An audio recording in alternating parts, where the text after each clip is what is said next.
Hi everyone, Ainsley here from Small Fry Creations, where we tackle everything DIY. If you're new to lasering, let's start making that laser pay for itself with 4 cool designs you can start selling today. This video is going to be packed full of design run-throughs in Lightburn and also a bunch of tips and tricks that can speed up your workflow and output. So let's get to work.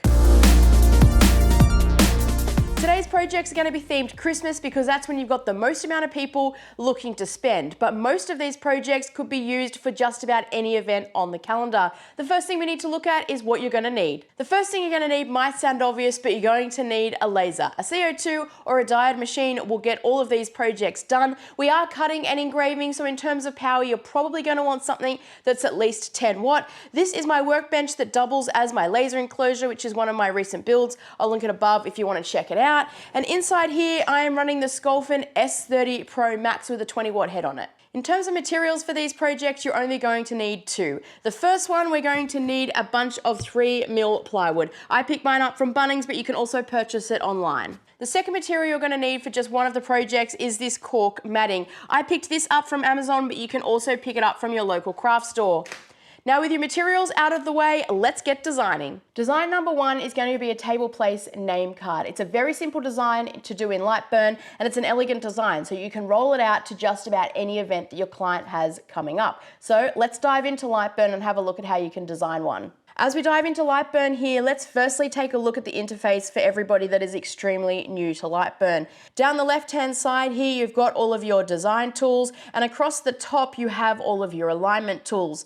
On the right-hand side is where all of your cut layers are and all of your settings can be set. Don't pay any attention to my settings because I design on one laptop and then I use a different laptop to run laser where I do all of my settings. When I'm referring to a fill layer, I'm expecting the laser to engrave, and when I'm referring to a line, I'm expecting the laser to cut. Down on the right-hand side is where you can control the laser, which we'll get to a little bit later on, where I can show you a bunch of tips and tricks that will speed up your workflow. Now, in terms of designing the name card, I've got the design up in the left-hand corner, and that's because I don't want you to get lost as we go through the design. You'll be able to see what I'm referencing and what I'm trying to achieve. Now, I've already gone ahead and set up all of the ingredients, because this is like a cooking show, I suppose, all the ingredients that we're going to need to create the name plaque to start with. Now, I've drawn a simple rectangle here, and as I click on it, I can see what my measurements are up the top. And you'll notice there's a padlock here. When that is locked, if you change the width, it will proportionally change the height and vice versa. Because I'm doing rectangles and I want to dictate what both the height and the width is, I have my padlock undone. So I've got a 90mm in width and a height of 40mm.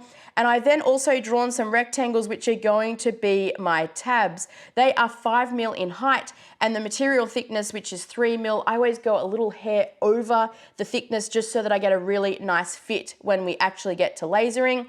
And the first thing we need to do is create those tabs. So I'm going to grab those small rectangles and I'm going to snap them into place. Now you can see these orange rectangles, they are there purely as reference. I label them toolpath 1 because it is just a guide, and there's probably a million ways that you can align your projects, but I find this the easiest because Lightburn is designed to snap to lines. So I can grab that and snap it to that guide that I've put there in the corner, and I can do the same on the other side, wanting to make sure that it snaps right into that corner.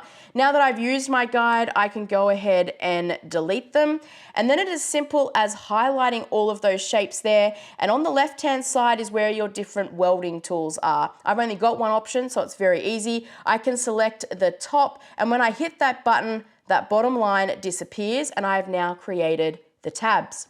Now the next step is to create the offset, and this is one of my favorite tools in Lightburn because it is really easy to use and it can really elevate your design quickly. That is over here on the left-hand side, so I'm going to hit that offset, and I want to create an inward offset, and I have decided that an inset or an offset of 3mm is what's going to make this design look really good. So I changed that to 3mm and hit OK. But that line at the moment is going to be very thin. We're not actually filling it, so we need to create that fill. So I'm going to again select that inner offset and go back into my offset, and now I can create how thick I want that line to be. I've decided that 2mm is going to look really good, so I'm going to change it to 2mm and hit OK. But at the moment, we've still got lines, we haven't filled it. So I'm going to select that back layer there, and I'm going to change it just to pink so that you can see it. And now I can see that it's filled it, but it's going to fill the entire space. If you lose your inner line here, it's just because over on the right-hand side, your layers are in the wrong order, and you can change them with the arrows. I am going to select both of those layers here, and then again, I'm going to come back over to my welding tools, and I'm going to weld them together. Doesn't look like it's filled it, but it has, because now it's grouped them together and created one solid shape. I can change that back to pink, and now I have my fill layer and my line that's going to engrave. Then it's as simple as just popping in your text. I'm going to pop in my name here, but now I want to align it. I don't want to have it off center or putting it in the wrong spot. So again, I can just select everything, come up to my alignment tools, and this little center button here will be your best friend because it centers everything top to bottom as well as left to right. So I'm going to tick that center, and now I have got my name sitting here in the center. I can change it to a different color just so that you can see it. And now we have our name plaque. But at the moment, it's not standing. We now need to create the stands for the name plaque to sit in. So to create the stand, again, it just starts with basic shapes. I have got my rectangle, which I have drawn 40 mil in width because I think that will be a good distance to make the name plaque stand. And also I've gone half the distance up the name plaque, which for me is 20 mil. The first thing I want to do is to create this tab. So I've already drawn my rectangle here, which is 15 mil in height, and my material thickness, which I have gone at 3.1. And I'm going to hold down Shift, and I'm going to select both of those shapes. I now need to get them into alignment. So the first thing I'm going to do is come back up to the center and center everything. And then at the moment, it's not going to work. I need to align it to the top line. So I'm going to come over to the next alignment tool here and align to the top. Now I've got everything where I want it to. So while I've got everything selected, I'm going to come back over to the welding, and I'm going to weld those things together. Now I have created my tab for my name plaque to slide into, but it's looking a little boxy. So I've created this rectangle here. It's labeled orange, so I know that it is a guide, and I'm going to snap it in to the corner here. In Lightburn, you can't draw a triangle. You've got to do it with the pen tool. So I have put in this guide here, and then I'm going to come up to my pen tool or my pencil tool up here, and I'll zoom in so that you can see it. And I'm going to start at the corner here and snap down to the bottom corner, and then up to the top corner and back to where I started from to create that triangle. I can hit escape to come out of that tool. So now that I've drawn my triangle, I can duplicate it to move it over to the other side. So I can select the triangle, Command D on my keyboard, and slide it over. But at the moment, the triangle is facing the wrong way. So I'm going to come back up to the top toolbar here, and I can use the mirror feature to flip my triangle around. So I hit that mirror tool, and then I can come back over and snap my triangle into place. I can then come back through and delete my guide because I no longer need that. And once again, select all of my shapes and weld them together, cutting off those corners. Once you've done that, it's then just as simple as Command D and duplicating it, and you have got two. And if you're going to do a bunch of name plaques, which is probably what you're going to do if you get an order like this, you can print a whole bunch of them really quick and easy. And when we get to the lasering, I'll show you some tips where you can really speed up this process. So now you have got your name plaque. Let's head over to the laser and cut it out and have a look at what it looks like.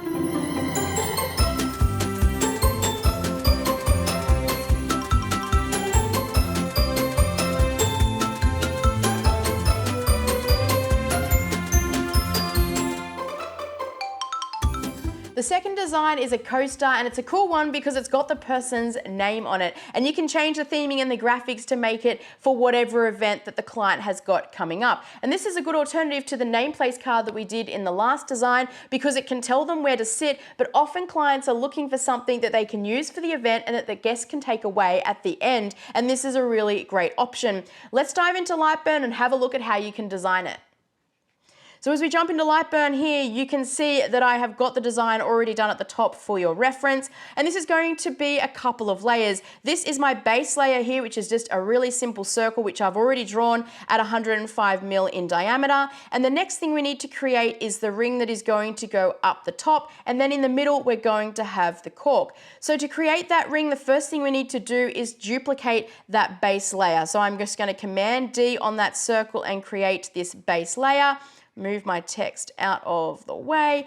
And I now need to create that inner ring. So to create the circle, you've got a couple of options. I could just duplicate the circle that I've got there and change it, but I want to show you a tip when you're drawing a circle. When you select the circle and you start drawing, it can move around in a couple of different directions. If you hold down Shift on your keyboard, it will maintain the exact same diameter all the way around. So I can hold Shift, draw the circle, and then change the diameter up here. I want that diameter to be 90 mil, I believe. Let me double check. Yes, 90 mil. So I'm going to click on it, change it at the top. I've got my padlocked closed because I want it to maintain that distance all the way around, and I can hit enter on this. Now this is not a guide, this is a layer. So I'm going to change this to black.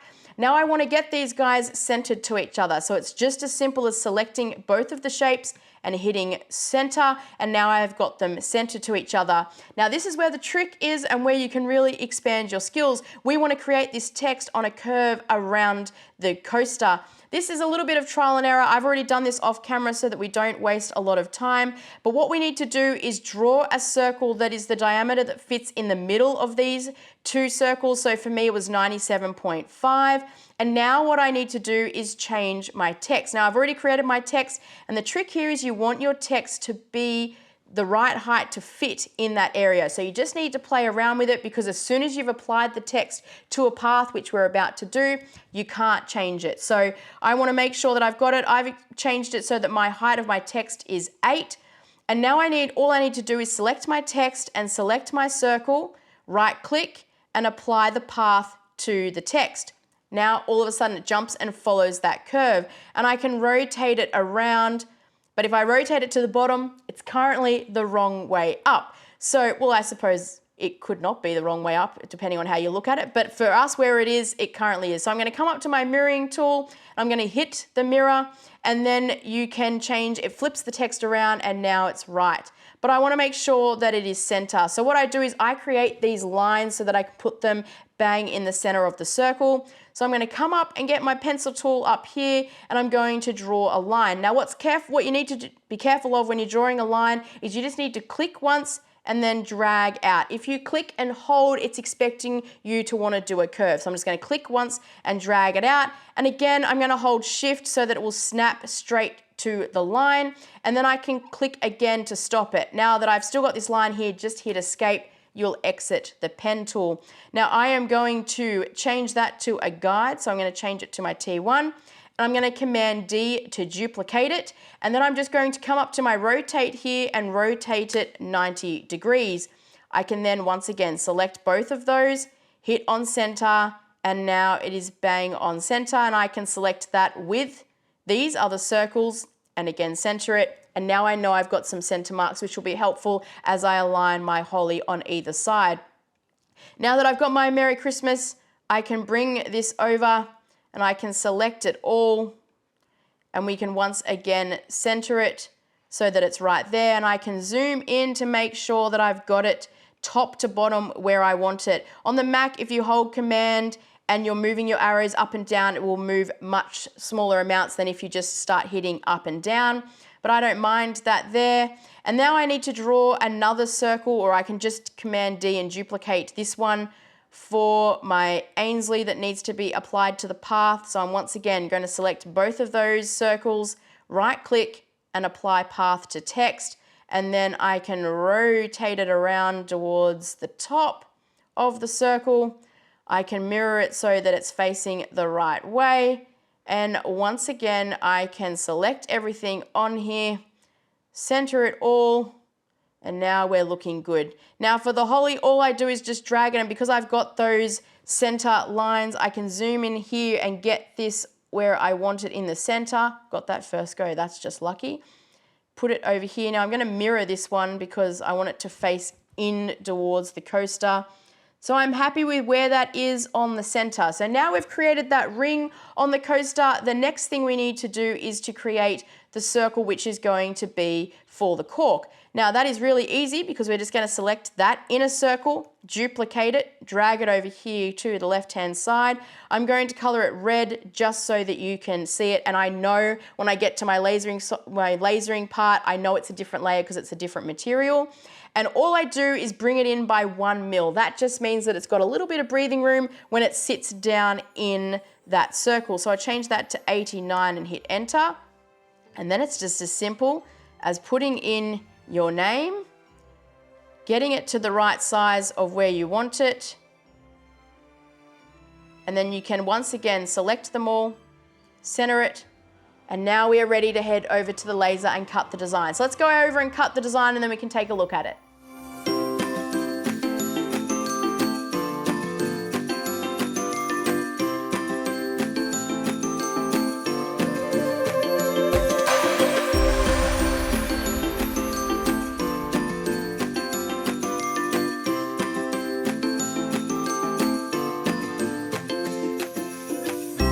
Design number 3 is the classic Christmas ornament. Everybody loves giving something that is personalized this time of the year, and this is a great option. It's a very simple design and you can customize it with just the name and batch them out really quickly. Let's dive back into Lightburn and I'll show you how to quickly design it. So again, you can see that I've got the completed design up here in the top left-hand corner. And the first thing we need to do is draw a circle, which is going to be the size of our ornament. So I'm gonna get my circle tool over here and draw the circle. I'm gonna hold shift so that it holds that same size all the way around. And I'm going to size mine 100 mil in diameter. Now I need to create that section that is at the top, which is where I can put my ribbon through. So again, I'm gonna come back to my circle and I'm going to hold shift once again and I'm going to draw a circle of 20 mil. I'm then going to get back on my arrow tool and I'm going to line this so that it's just overlapping approximately where I want it. Again, I can then highlight everything and I can align it, but I'm going to come over to the alignment tool that is next to the center because I don't actually want to align it center, top to bottom and left to right, only at the top. So I'm going to come across here and align it to the center, and now I know I've got those two in the center of each other at the top there. While I've got everything selected, I'm going to come back over to my welding tools. I'm going to hit the top weld button and I'm going to weld it together, which is what creates that nice gap there. Now, if you're not happy with that gap or you think it should be a little larger or change it, you can just Command Z, or you can come up here and press the undo button and then you can change that. Let's bring that down just a little bit more. And then once again, I can select them all, weld them together. I think that is looking much better. Now I need to create a little hole at the top where I can put my ribbon or string through. So once again, come back to the circle tool. We're going to draw that circle approximately there in the middle. I wanted 6 mil. I just happened to get luck there and draw that at 6 mil, but you would change it if you didn't do that. Now, once again, I'm going to get it in a roundabout where I want it. I can highlight everything there, and once again I can now use that tool just to the left or to the right there of the center, align that to the center of where it is, and I'm happy with that. So that looks really good. That's the basic design of the ornament. Then it's really up to you what you want the ornament to look like. I've put my name in here, so I'm going to pop that in the center there and align those two. And then I can grab my graphics here and just pop them where I think looks good. I've gone with a really simple design. It lasers really quickly and all you need to do is change the name. So I'm going to quickly get these stars to where I think it looks cool. It's probably not going to match what I did up the top there because I can't actually remember which size I put where, but you get the idea of what I'm trying to achieve and how I want it to look. So now that I've got them where I need them, and the best thing about this design too is if you have a name that's a little shorter or a little longer, you can always add more stars or snowflakes in there, so that is handy. Now, if I'm going to move this around on my board here, I can secure or select absolutely everything, and I can come up here and group them all together. So now if I select one item, it's all moving. So now that I've got my design, let's head back to the laser and cut it out, and then we'll have a look at what it looks like.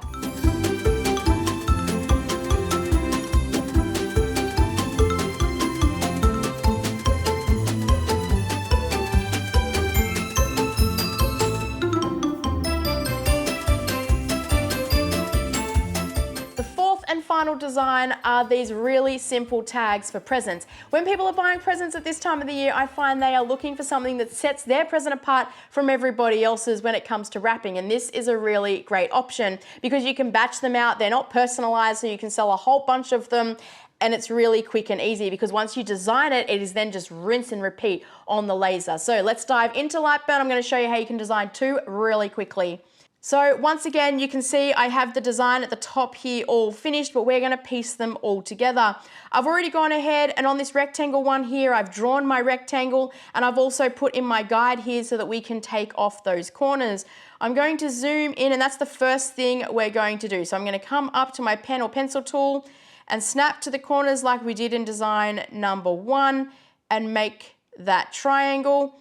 And then I can come and select it and once again, duplicate it, move it down, but I need to mirror it, press the right mirror aims, mirror it and snapper it into that corner. Then once again, I can delete that guide and then I can select those 3 shapes and weld them together. So now I have already cut those corners off, literally in a matter of seconds.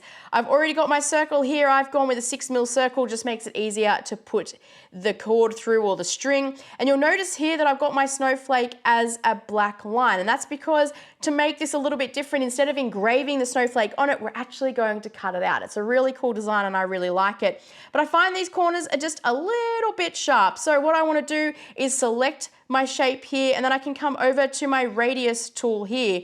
You'll see that it turns all of these corners into the nodes and then you can play around with what you like here. If we go 10, that's a lot of radius. I don't know if I like that. So I'm going to Command Z and come back and make it a little bit smaller. Let's try a 7.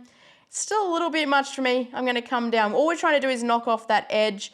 4's not bad. And then it's just a matter of clicking on all of those nodes as you move your way around and it will round off each of the corners. You can then come back to your arrow tool so it selects it and now you've got a really nice tag that you can send off to the laser and print a million of them if that's what you want to do. Now when we come over to the hexagon, it's already got a hexagon shape in Lightburn, so I can simply select it, draw my rectangle. Once again, I can hold shift just to keep all the proportions the same. I can draw it randomly and I'm going to decide a width of 60mm with my padlock closed so that everything stays in proportion. Looks about right. I've got this really cool graphic of Santa over here with his reindeers and I'm going to align that down to the bottom of my hexagon where I like it. I've got my to and from here. Now I have grouped these already together because I like the distance, because you've got to keep in mind the distance between each of them so that someone can write on them with a texter or a pen. So I'm going to pop those in here like so, and then I've got this cute little candy cane at the top which is just going to sit at the top here around my circle. Now I'm going to cheat and I'm going to duplicate my circle from my previous design, put it where I want it approximately, and then select the hexagon with it and center it, not that center Ainsley, this center here, left to right, and now I can get my candy cane right in the position that I want. I'm going to just ungroup this to and from, and I'm going to move this to and from just down ever so slightly. And if I want to check what the measurement is so that I can make sure that I've left enough room for someone to write, I can come over to my ruler tool here and I can select that bottom line and drag my cursor down to the top of that line, hold my shift so that it keeps it straight, and I can see that measurement there on the right hand side. That segment length is 11.4mm, which is perfectly fine for someone to write in, so I'm happy with that. I can cancel out of that, and now I can highlight all of those, group them together, and now we have created some present tags. Really quick and simple. I think they look really cool. Let's head over to the laser, cut them out, and have a look at what they look like.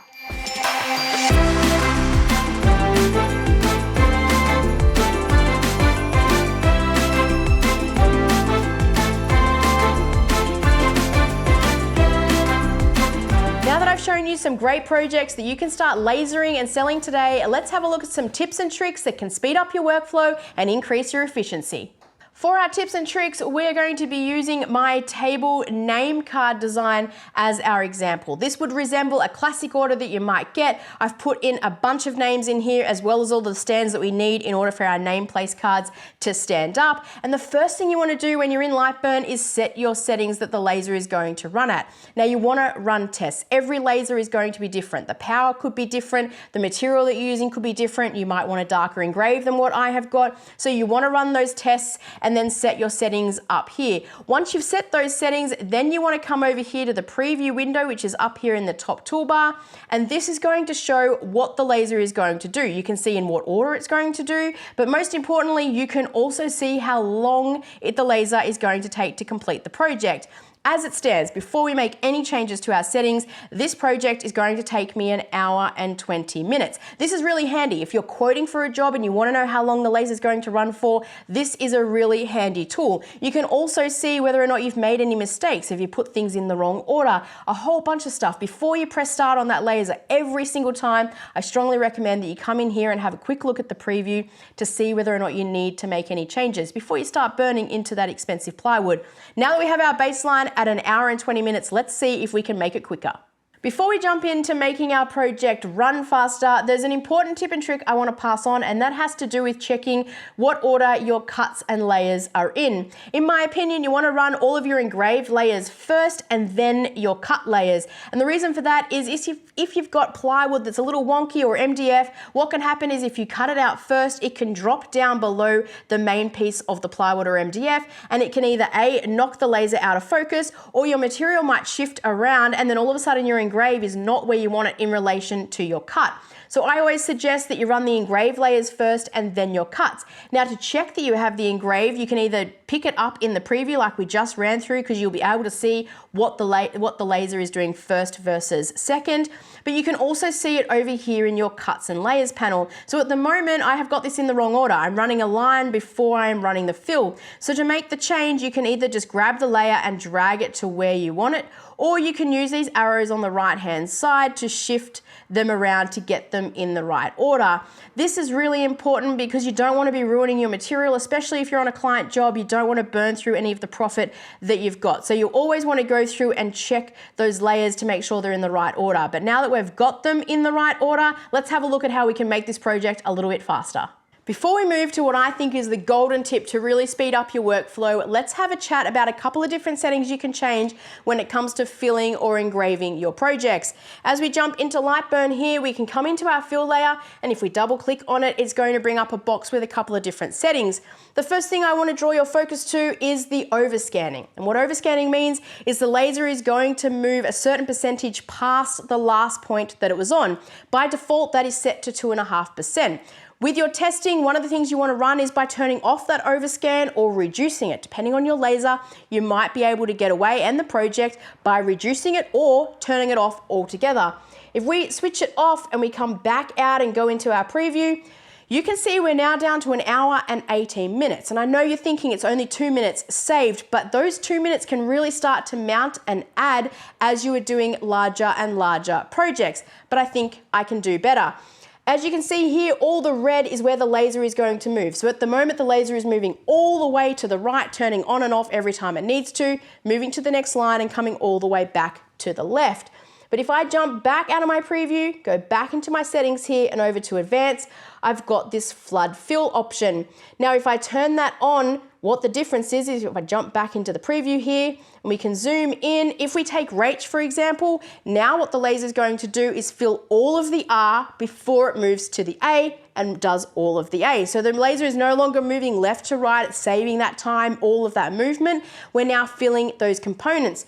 You can see I'm now down to 1 hour and 7 minutes. And depending on your project, you might need a combination of these things. You might need overscan on but flood fill off, or vice versa, or reducing some of those settings. The other option that you have is to change it to an offset fill. So if we jump back into our preview here for a second and we zoom in, the eye's a really good example. You can see the laser's moving left to right. It's creating lines. That's how it is doing your engrave. If I come back out here and I go to offset fill, now the laser is moving in a circular motion. And this is where you can really start to pick up some time. If If I jump back into my preview panel here, you can see I'm now down to 53 minutes. And if I zoom into the eye here, you can see that the laser is now moving in that circular motion. So depending on what look you're going for, this might be a really helpful tool. And you might find that maybe you need the names in offset fill, but the lines to be a regular fill. And you can play around with all of those settings in your testing to see what works best for you. But now that we've got it down to 53 minutes, I think we can do even better. Let me show you my golden tip for really speeding up your workflow. Now for what I'm calling the golden tip. If you take away nothing else from this video, this is the tip you want to take away. By changing this next setting, it has been the single #1 way that I have sped up my projects and has been an absolute game changer for me. You may have already picked up on what it's going to be just by how I've laid out the project, because that is on purpose. If we jump into Lightburn here, I'm going to leave my fill as offset fill because that's currently how I have the project running as quick as it possibly can, which is 53 or 54 minutes. But if I jump down here to the optimization settings, there's a little button here that I can toggle on and off, which is remove overlapping lines. So if I toggle that on and I zoom in here, what that is now going to do is the laser, instead of cutting one line for the Pauline tag and one line for the Ainsley tag, it's going to cut just the one line, speeding up the laser. If I now go into my preview window, I am now down to 47.5 minutes. Remember, at the top of these tricks and tips, we were at 1 hour and 20. I have now got it down to 47.5 minutes. And if you're running a business, this is where you're really starting to save time. This is when you're really starting to make profit, and that machine is really starting to work for you. I wish I had found this setting way earlier than it took me to find it, because like I said, it's been an absolute game changer. And if you're a newbie out there, I hope if you take away nothing else from this video, this has been able to speed up your workflow. Now, I hope you have found those tips and tricks and design runs through helpful. This is a different kind of video for me, so I'd love to know what you think of these kind of videos down in the comments and whether or not you've found them helpful. If there's another topic you'd like me to cover, I'd love to also hear that in the comments. Now, if you're looking for a way to help me out, you can do that by hitting those subscribe and like buttons, or you can go ahead and watch one of the videos that's about to pop up on your screen, and I'll see you on the next one.